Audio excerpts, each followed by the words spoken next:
What we define as cool is different for each generation. We all grow up with certain elements of culture around us that shape what we think is cool. Each generation experiences this. As time passes, the shared understanding of what made something cool starts to fade. But fear not, for some things can withstand the predator that is time. What if I told you there was a movie with some of the greatest stars of the silver screen and television? Add to that some of the great classic cars of all time.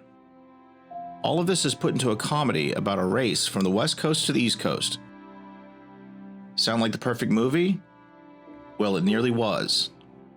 This is the Cannonball Run. Dun, dun, dun! I am Captain Chaos. Been a cop long? Though full of flaws, Cannonball Run is still one of my favorite movies of all time, and here's why. The Cannonball Run is loosely based on an actual race called the Cannonball Baker Sea to Shining Sea Memorial Trophy Dash, which ran up until its final race in 1979. After the release and popularity of the Cannonball Run movie, there have been several attempts to get similar races started without much success. The movie centers around JJ and Victor, played by Burt Reynolds and Dom DeLuise respectively. They are racing other teams made up of an outlandish assortment of characters, a lot of them played by legendary actors and actresses. On the surface, the race seems to be what drives the plot, but really it's just the vehicle to get us from one joke or reference or cameo to another. There is a constant stream of references to the actors' previous roles and some of the real-life events they were known for. And really that's about it. The Cannonball Run does not have the thickest plot in the world. Essentially, the movie progresses by jumping from team to team, giving them a bit of screen time as the race plays out. We find out how they sabotage each other, or how they cleverly evade the police. And then the movie ends. Never again will we see a lineup of stars as big as these were at the time. Most of the characters in Cannonball Run are played by an actor that's somewhere on their journey to being one of the more widely known actors of all time. Some actors like Dean Martin, Sammy Davis Jr., Jack Elam, all had huge careers in Hollywood prior to being in this movie. Oh, did I mention Jack Elam's in this movie? Holy shit.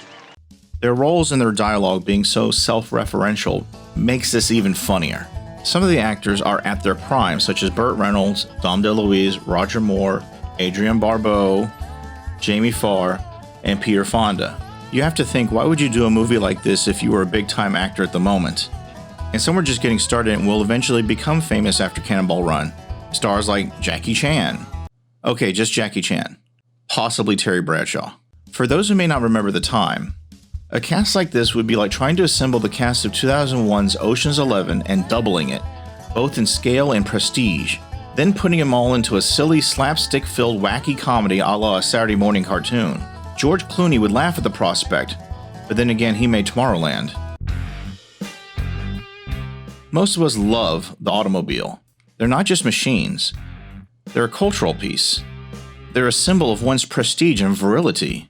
They're a mating device. Cars like the 1964 Aston Martin DB5, driven by Roger Moore. The 1977 Ferrari 308 GTS, driven by Dean Martin and Sammy Davis Jr. The 1980 Lamborghini Countach LP400S, driven by Adrienne Barbeau and Tara Buckman. The 1976 Rolls-Royce Shadow 1, ridden in by Jamie Farr. And my personal favorite, the 1976 Chevrolet Laguna, driven by Terry Bradshaw and Mel Tillis. I'm of the opinion that gathering this group of legendary cars is even a greater feat than gathering this group of movie stars. When you think of classic cars, there's a romanticized feeling about them in general, even though they were horribly inefficient, poorly assembled, and generally unreliable. But that's not the point.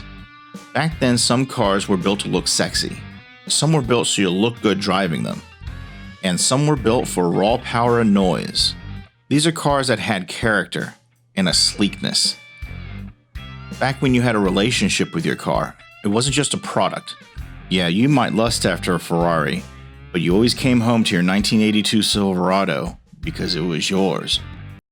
Wait, sorry, what were we talking about? First of all, Cannonball Run is up there as one of the most quotable movies of all time, up there with Ghostbusters. sir. You take your law and order in this town seriously? Are you kidding?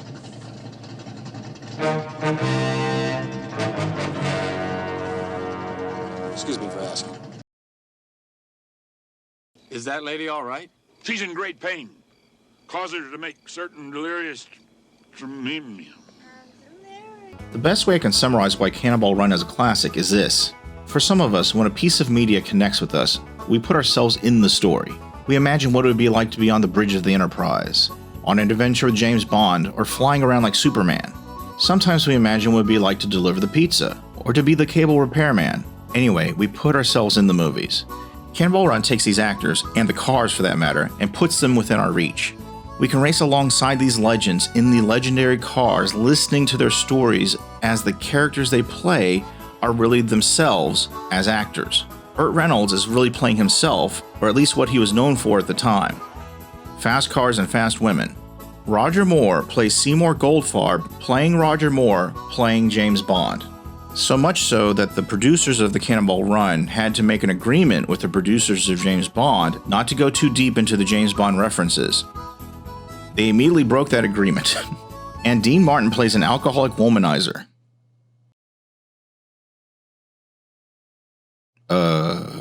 And all of this is happening with humor and a bit of heart. And I think this is why the Cannonball Run resonates with people like me and is a classic.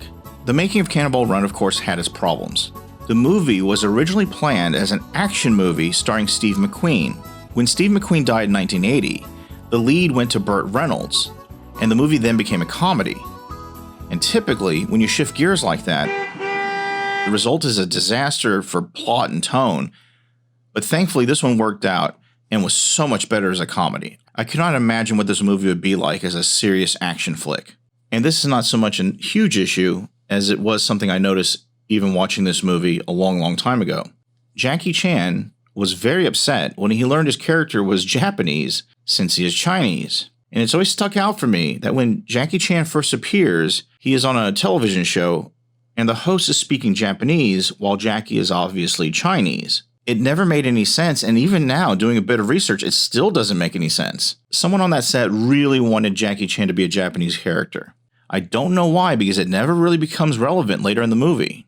Even the production company Golden Harvest was out of Hong Kong. You'd think they would mention that Jackie Chan is not Japanese. We may never know the answer, and it is very strange. Also, Burt Reynolds became the highest paid actor in cinema history up to that point for this movie, making $5 million for 4 weeks of work. That's a lot of money now. This, of course, upset some of his fellow actors, especially since they were famous movie stars themselves. Also, for a wacky comedy, you typically don't see that sort of payroll. The issue sort of resolved itself since the bulk of the stars in this movie only worked for 2 or 3 days, and the entire movie was filmed in only 36 days. In the end, Cannonball Run made $72 million in the worldwide box office, far exceeding their $18 million budget. And while it was a profitable movie, the critics savaged it. Roger Ebert said, quote, "The Cannonball Run is an abdication of artistic responsibility at the lowest possible level of ambition. In other words, they didn't even care enough to make a lousy movie." End quote. And even though this is one of my favorite movies, there is a kernel of truth in his review. The plot is paper thin, that's true. There are editing and continuity issues throughout the film, though not as bad as Cannonball Run 2. The acting is what I would call wink at camera at best. There are times where it seems like the actors are phoning it in. Except for Jack Elam. Holy shit. But that is not why we love the Cannonball Run. We love it because it's a hilarious ride with some of the coolest, funniest people you'll ever meet. I hope you've enjoyed this review. If you need a laugh, find a copy of Cannonball Run, maybe even Cannonball Run 2, and enjoy your time. Thanks for watching. Also, if you're ever in trouble, you can always depend on your strength, your wit, and him.